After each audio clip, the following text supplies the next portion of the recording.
Good evening, viewers. Welcome to another session of Mazungumzo.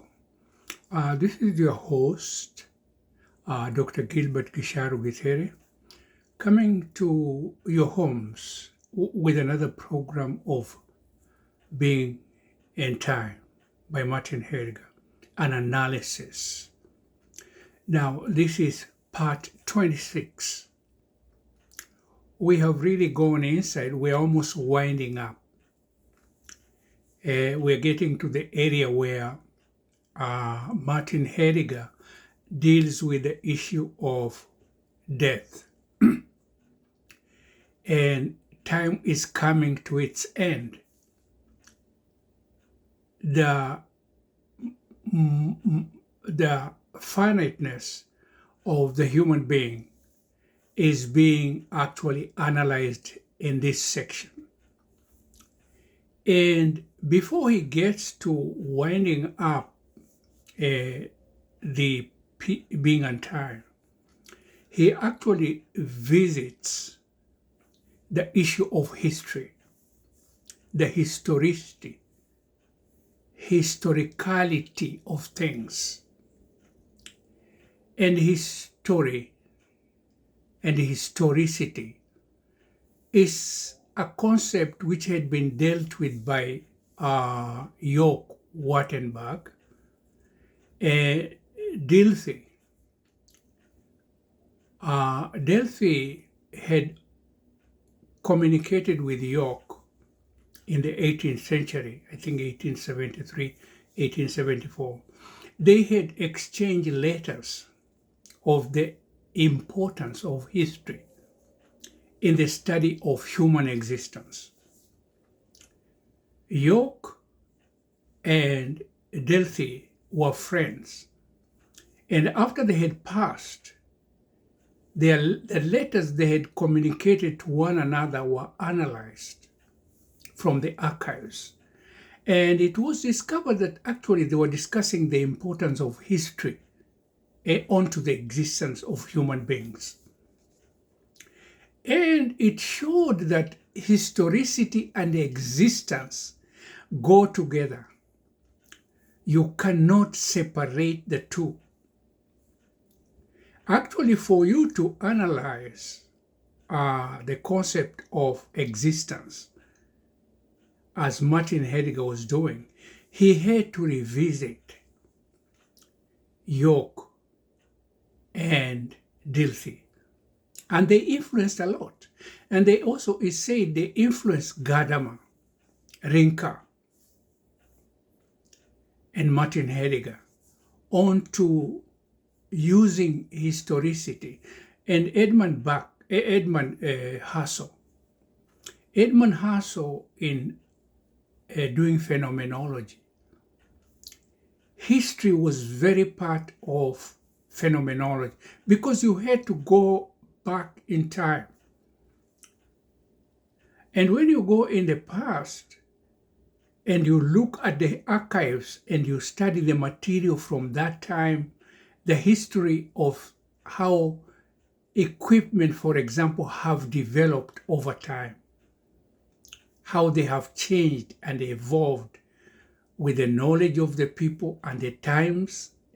And you see it clearly there, that existence of human beings can be understood very clearly if you follow the route of history, historicity, historicality of things.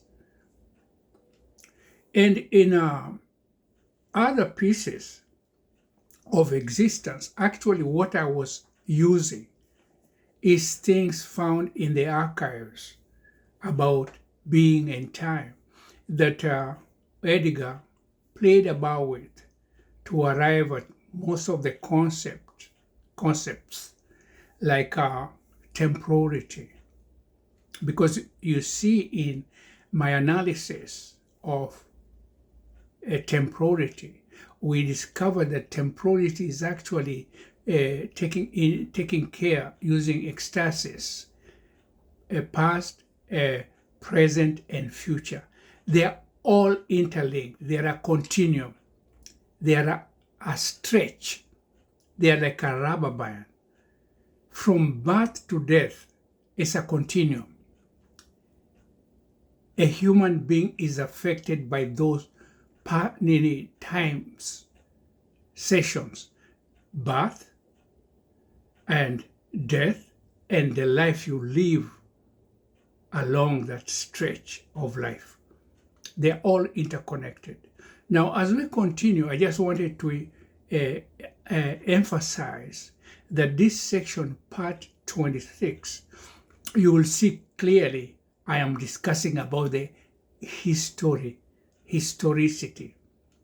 And it starts like this because I'm going to read from a text.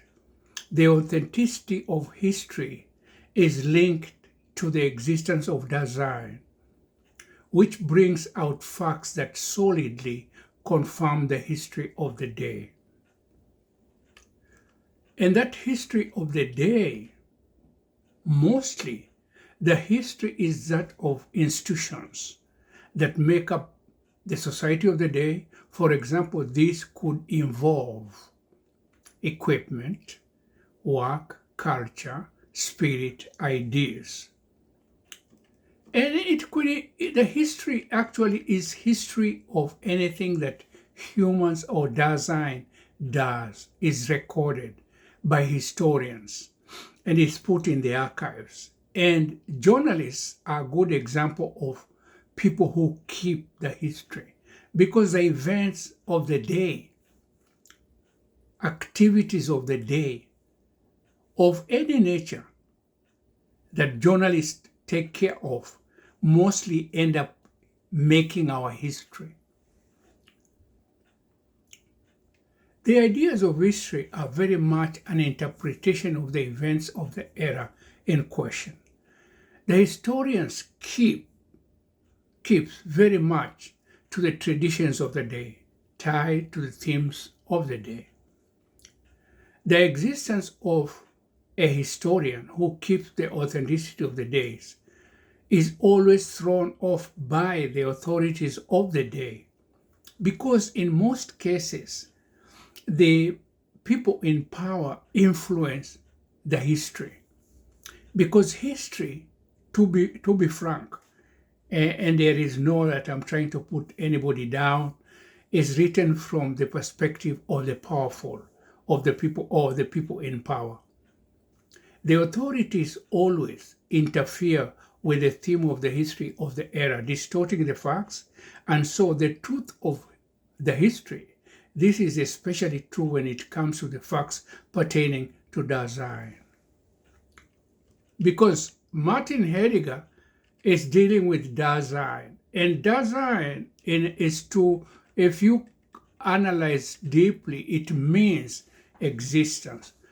When the distortion of Dasein history creates things which are authentic and historical, this throws off the purpose of this method, so abuse and inauthenticity are introduced in Dasein's existence. So you can see right there, you cannot have true perspective of history of the day. But it continues to be considered the history of the people who were in power during that time. And Nietzsche,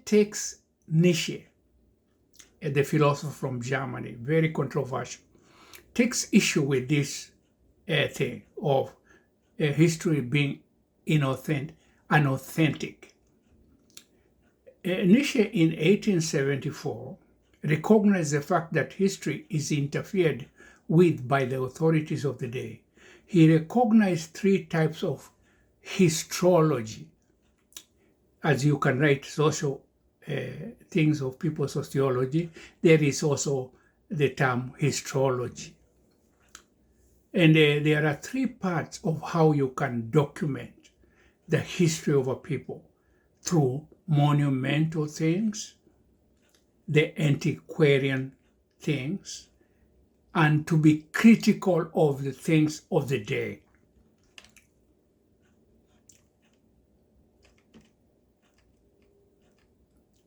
Nietzsche categorized history into three types. I mentioned them: monumental, critical, and antiquarian. Monumental history focuses on great individuals and monumental events, highlighting heroic deeds and significant milestones. Critical history emphasizes questioning and analyzing historical narratives, challenging established truths, and seeking deeper understanding of things. Antiquarian history delves into the details and artifacts of the past, aiming to preserve and document historical facts and material culture without necessarily drawing broader conclusions. Each type offers unique perspectives on the human experience and the unfolding of history. Now, that is Nietzsche. Nietzsche very much tries to rectify things during his time, and he wrote a lot about how people misuse power. And if you remember, he covered that all governance, it doesn't matter where it is, it's will to power. Those people who are in power at that time, they are actually so much interested with themselves and retaining that power, because power comes with so many abilities. You're given so much abilities of what you can do when you're in power. But that's another story. Historicality. Now, that historicality is another word you would be used to. Historicality. Martin Heidegger uses it. Has the ability to let dozens see the authenticity of histology before it, especially entities in this realm, monumental, antiquarian, and the critical aspects of analyzing. Historicality allows temporality to be active. Now, that is a deep one, and it's good that you digest it, because historicality allows temporality. Because temporality is like the dance of life. That stretch I talked about, from birth to death, there's a kind of a dance, and it doesn't respect time. It crosses over time. It can travel, it can time travel. You can think about your youth. You can even think when you're old. That is temporality. It has ecstasis. It creates aura. It creates happiness. And sometimes it creates sadness. It creates anxiety. Conscientious is actually an aspect or variable of temporality. Most of the moods that we have, apathy, being emotional, they're all a factor of temporality. So historicality allows temporality to be active. So it is able to temporalize using temporality.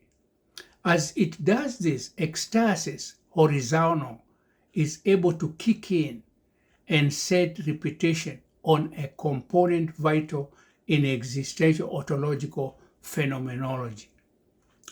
Now, that's a mouthful, but what it is stating here, actually, it is just simply saying from birth, when the two eggs or the parents join up and somebody is conceived, the egg travels through the fallopian tubes of the mother for 10 seconds. I remain to be correct, but there is a span of like 10 seconds before the egg attaches itself onto the womb of the mother, and now it becomes part of the world.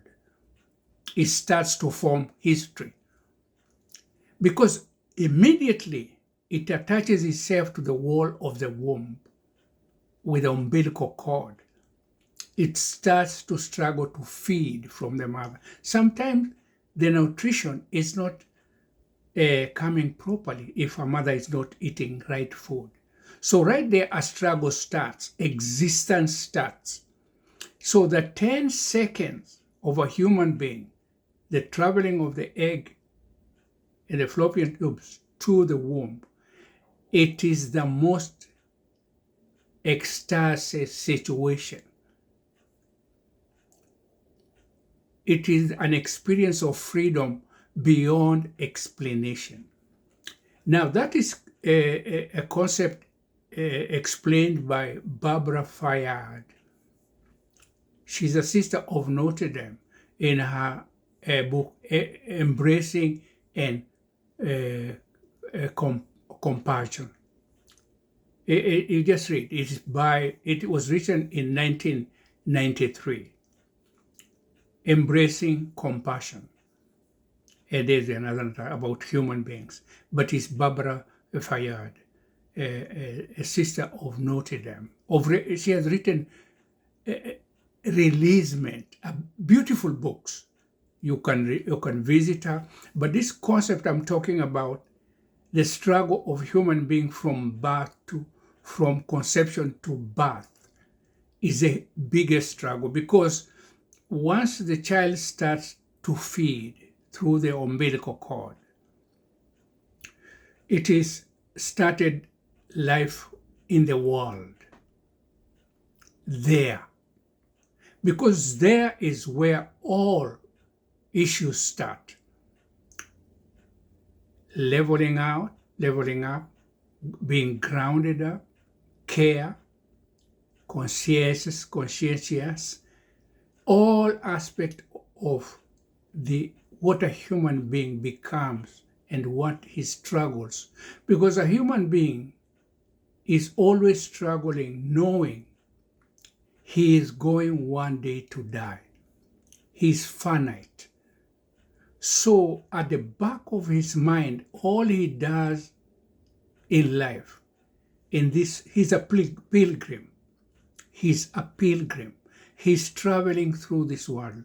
He's a visitor. He doesn't have even to carry much, because if you're traveling, a heavy load becomes an issue. So a human being, in what Martin Heidegger is analyzing, is a struggle of existence. Now, when the child is born, it comes from the mother's womb and it comes into this strange world. And in a few seconds, it actually kind of lifeless until its lungs kick in, are taking the first breath. And that experience is excruciating. It is actually starting off the there that Martin Heidegger talks about, the struggle to exist in this world, in the being and time. And the time starts to tick. And every second that person is living is headed to their finiteness, in that everydayness of the there, because those are words that Martin Heidegger uses. The everydayness is the struggle of existence. Now, you can see, surely there is a journey of a child coming from inside the womb, first connecting to the wall of the womb with the umbilical cord. The struggle starts. And then it is born, and then for a few seconds until the baby cries, it's looking for fresh air to breathe. And then it comes into this completely world it doesn't know anything about. Starts to struggle to gain consciousness. As Hegel says, but with Martin Heidegger, it starts to struggle to exist. Now I've explained that because we are headed to the end of a human being, finiteness, and time will stop. Because the life of a human being, or Dasein, decides the ticking of the time. The now one, now two, now three, now four. Those are seconds, but you can consider them as nows. Now, then, past, present, and future. Excuse me. At this point in the analysis, I would like to remind the readers that Dasein is temporal in nature. And as a result of this, he has magic powers. Ecstasis. Ecstasis is that dance I told you of, that you can time travel and think when you are young, the things you used to do. That's time travel. It is very ecstasis. It creates aura, excitement, and happiness. So it is called ecstasis, and it is that dance of temporality. The past, things are passing, they're becoming past, present becomes past, and present is chasing the future. And that is how the mind of us humans work. You might be writing something, or I might just be talking right now, but at the back of my mind, I'm also thinking, oh, I have got to go and pick my daughter from school. So I'm tangling things, and I'm also thinking, did I go to the bank? Oh, no, I didn't. Oh, I got to rush there and come deposit because there is something, you have issued a check and it could bounce anytime. So magic powers ecstasis. To temporalize through temporality, similarly, Dasein is futural and has anticipatory resoluteness, which is existential ontological phenomenology. It adds in Dasein's magical powers when it comes to historizing. So you can see the ability of human being to tangle things, up. It's a very, very important thing in creating history. He's historizing. Historicality is a phenomena to decipher. If one has got to go through an existential ontological route, then one has a phenomena of historically has got to be deciphered. Another point to have in mind at this point is that Dasein, historically, when analyzed ontologically, one can simply ask, what are the limitations? Because you imagine the brain of a human being and the kind of things it can do at a particular moment is mind-boggling. It's mind-boggling. Sorry for that. what are the limits of a human mind? That's why even the computer and the artificial intelligence world is wowing human beings. Because just by itself, you can see we have so much abilities. We have abilities. At this juncture, I would like to point out that Dasein is historical, and so is the world. Also, the non-physical world is temporal, as a result of which it becomes historical. These are very, very intricate, tacit nuances of life. You have got to digest them, got to ponder over them. Being in the world is a fact Dasein has to contend with. It exercises its potentiality for being as it applies its anticipatory resoluteness to survival challenges for existence. Potentiality of being. You have potential in you to search for food, build a nice shelter, get a good job, save enough money, and all these things that human beings do. They are not simple. They're intricate and difficult. But that's what existence is all about. And this is what Heidegger was pondering.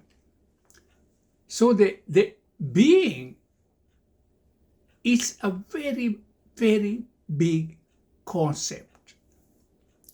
It's actually exposed another paradigm. It was a paradigm shift. The objects are proximally next to Dasein. Now that's an interesting point.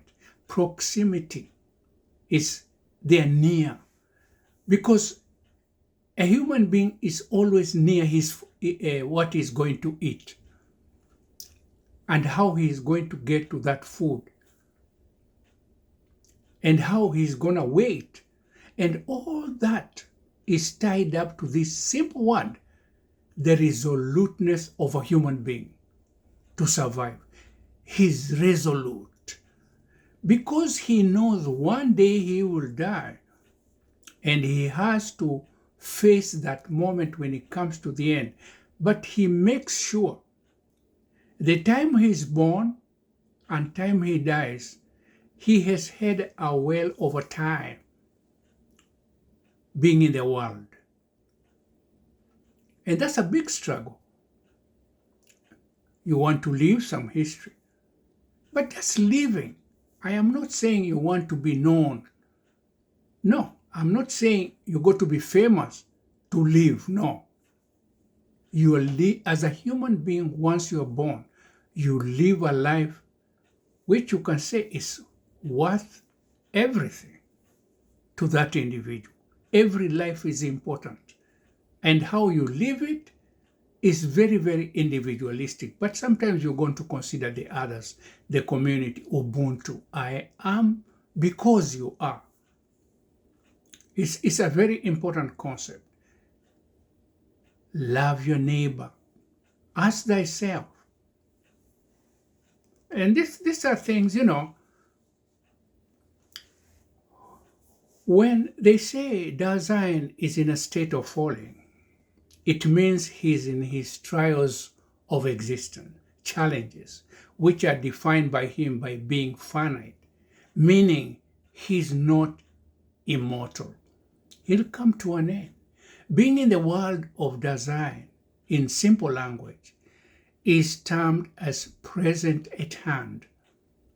Everything is present at hand until discovered. Entities that will make the being of Dasein comfortable are hidden. They have got to be unconcealed, innovated, invented, discovered, sometimes in research and sometimes in a human curiosity and resoluteness. A human being discovers entities that will make his life comfortable and, improve the standard of living of the human beings. Being in the world of Dasein in simple language is termed as present at hand. Also, this can be said of the ordinary understanding of Dasein. At the same time, being in the world is said to be historical in nature. In this state of Dasein is what is called present at hand. In this state, it disappears, and this is a common trait of Dasein. So you see, present at hand is a kind of a passing thing. Because present at hand is what gives us making present. And presence is so important because existence and presence, they're like one the same thing. Dasein is daily in all kinds of trials, and these are referred as to fate. Fate, your fate. You will die. That's a fate. So the trials are referred to as fate. Dasein is said to historize all the events that finds himself in its everydayness. Its everydayness, they're there. Because once you are there, you are in a remote place. He was there. These are terms, as you read Martin Heidegger, you become very familiar with them. Existential ontological allows historically on Dasein. This allows historizing to happen. As this happens, the authentic disclosedness of entities is always at play. And in other words, truth is being exposed. The concept of existence of entities is a reality here without science being involved. As Dasein practices anticipatory resoluteness, ecstasis, horizontal at play, together with temporality, temporalizing in the mode of existential ontology in full play primordially, new entities are unconcealed. So you can see that dance of temporality I talked about, the tangling of things in the mind, past, present, and the future are a state of temporality. And within that stretch, the discoveries of different entities that Dasein requires to exist are unconcealed in the environment. That's a very, very important concept because temporality has to exist for discoveries to be realized. It's an important aspect of that. And I'm going to stop at that point. And then we're going to continue from there. And we're going to do part 27. I had stopped a little bit. Now I started recording. And you can see we're in the deep waters. We're in the deep ocean. We are drinking from the source. And until then, this is your host, Dr. Gilbert Githere saying bye for now and ciao.